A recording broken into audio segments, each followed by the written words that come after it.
Hello viewers, welcome back to our YouTube channel. आज की video lecture है हमारी फार्मेसी लॉ एंड एथिक्स का चैप्टर नंबर 1, जिसमें कि हमारा फर्स्ट चैप्टर है developing pharmacy profession in India. तो हम इस चैप्टर को कंप्लीट इस वीडियो में देखेंगे।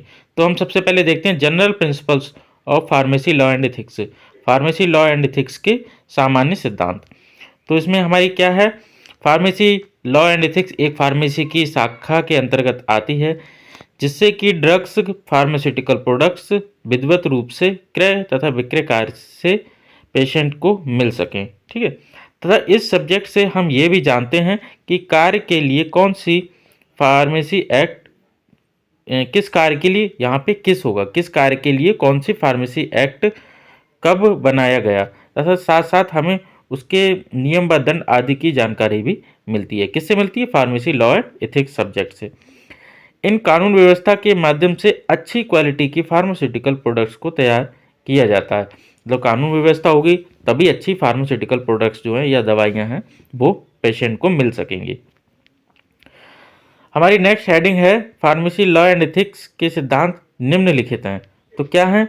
कानून सभी के लिए सामान्य होना चाहिए, यह एक सा होना चाहिए, यह सभी के लिए होना चाहिए। ठीक है, हमारा दूसरा पॉइंट है पावर अलग अलग पर्सन के पास होनी चाहिए। अब मान लीजिए पावर एक ही पर्सन के पास में है तो वो जैसे चाहे वैसे मनमानी कर सकता है, लेकिन अगर पावर अलग अलग पर्सन के पास में है तो उसमें सबको एक दूसरे की बात सुननी पड़ती है और सहमति देनी पड़ती है। तो इससे क्या होता है कि करप्शन भी कम रहता है और कोई एक व्यक्ति अपनी मनमानी भी नहीं कर पाता।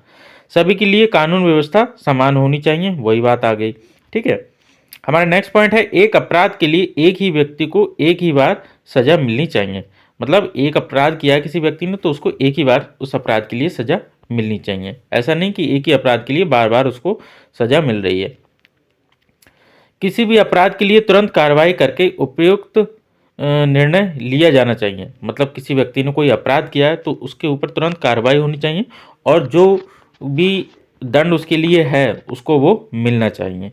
ठीक है, अब हमारी नेक्स्ट हेडिंग है हिस्ट्री ऑफ फार्मेसी। फार्मेसी का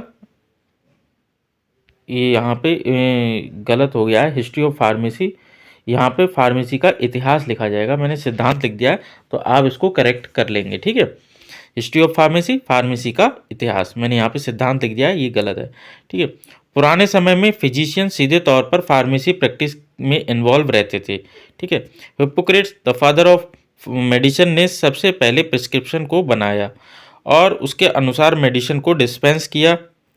इसके बाद ये प्रचलन अन्य फिजिशियन में प्रचलित हुआ और कार्य बहुत तेज़ी से होने लगा। मतलब क्या हुआ, हिप्पोक्रेट्स ने सबसे पहले प्रिस्क्रिप्शन बनाया था और उसके हिसाब से ही वो दवाइयाँ मरीज को देते थे।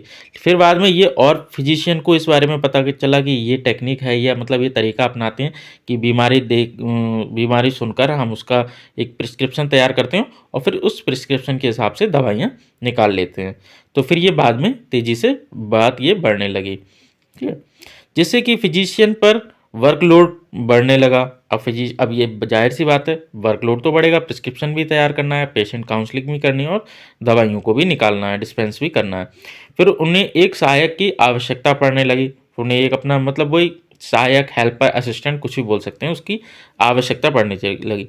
ये असिस्टेंट फिजिशियन के द्वारा लिखे गए प्रिस्क्रिप्शन के अकॉर्डिंग मेडिसिन को पेशेंट में डिस्ट्रीब्यूट या डिस्पेंस करने लगे।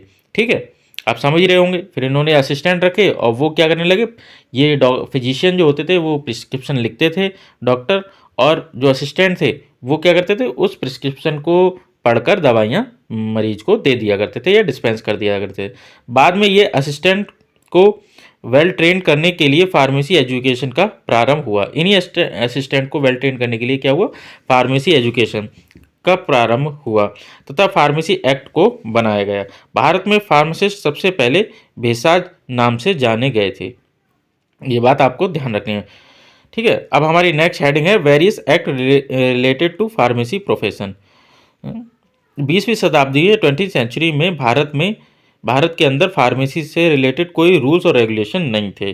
ठीक है, पर उनसे कुछ ज़्यादा इफेक्ट नहीं पड़ता था।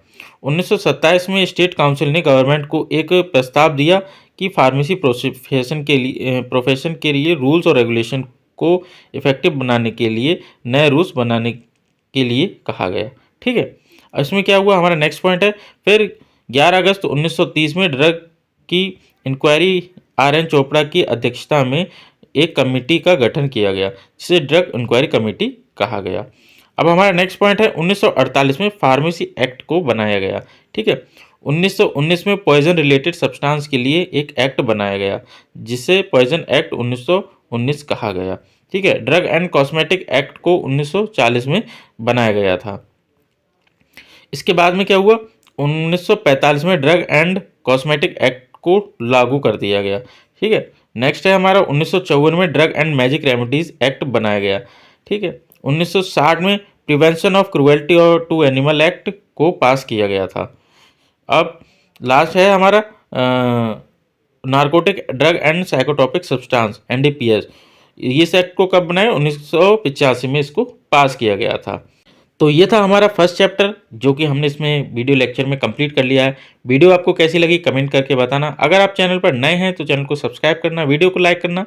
मिलते हैं नेक्स्ट वीडियो में, तब तक के लिए टेक केयर, बाय।